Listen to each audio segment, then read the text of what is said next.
Aunty मां तव्हांजे लाइ हिक खां ॿ बंगला ख़रीद करे सघां। मूं तुंहिंजी ॻाल्हि न कई, शाहिद जी कई। शायदि खपुर आहे, खाईंदे देरि न कंदो, हुन करे आंटी हुन सां न फिटायो। सो त आहे, भला तुंहिंजो आहिनि। मां तव्हां सां त नथो रहां न आंटी। रहंदे त जीअं में जायूं मिलंदई, असांजी अकेला ई ख़तमु थी वेंदी, शायदि खां डप बि ख़तमु थी वेंदो ऐं असां महफ़ूज़ बि रहंदासीं।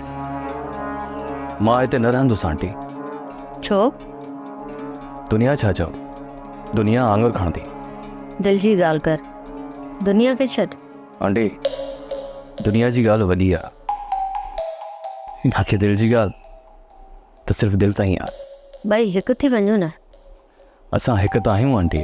मुंहिंजी ॻाल्हि अञा न सम्झी अथई नोरिस। सम्झुसि आंटी, पर मां फिज़ा सां हिन लाइ त मोहबत नथो कयां। हा बाक़ी वक़्तु आयो त ज़रूरु सोचींदुसि।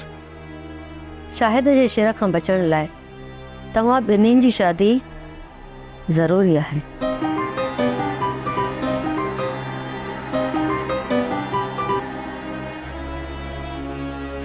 हेलो,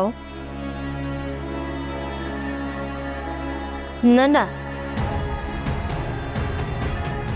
नोरोज़ त मूं सां गॾु बीठो आहे। ग़लति बयानी न कर शायद। ठीकु आहे, तूं जांच कर, मां निकिरी थी अचां। छा थियो आंटी? फिज़ा अगवा थी वई आहे। छा? फिज़ा अगवा? हा, ॿुधाइण वारे चयो त नोरोज़ जा दोस्त हुया।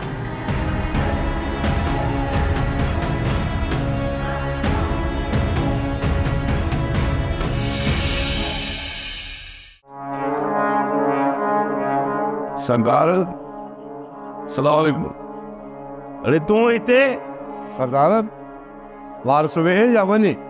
पहिरियों मूंखे इहो ॿुधाए त तोखे हिते अचण जी जुरत कीअं थी?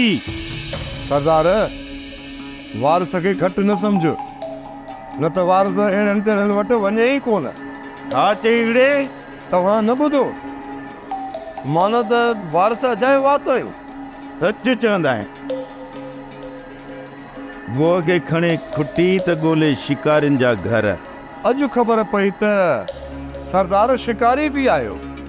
ॿुधो ओ ॿुधो, लख त गणिया। सरदार माफ़ी सरदार, बस ॿुधो त वारस वञे। हाणे ॿुधाए। सरदार कमदार जा चौक चट थी यादई। छा? हाँ सरदार। अरे के चट कियसि? संदसि निमक आराम साथी। नेट ॿुधाए त वे कहिड़ा? शायदि हिकु वाहिद आहे ऐं ॿियो मुराद। अरे हाणे इहो बकवास बंदि कर, मूंखे रुगो एतिरो ॿुधाए त कमदार सां तूं विड़ियो आहीं या यूसुफ? बाबा साईं ॻाल्हि मुंहिंजी खे सम्झण जी कोशिशि कयो।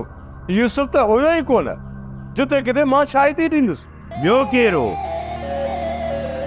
वाहिद ई मुराद तो पंहिंजे अखियुनि सां ॾिठा? हा सरदार साईं, कमदार खे मां पाण अस्पताल पहुचायो आहे। भले तव्हां कमदार खां पुछी ॾिसो। हाणे वारस वेड़े था वञे। वञ हाणे वञ।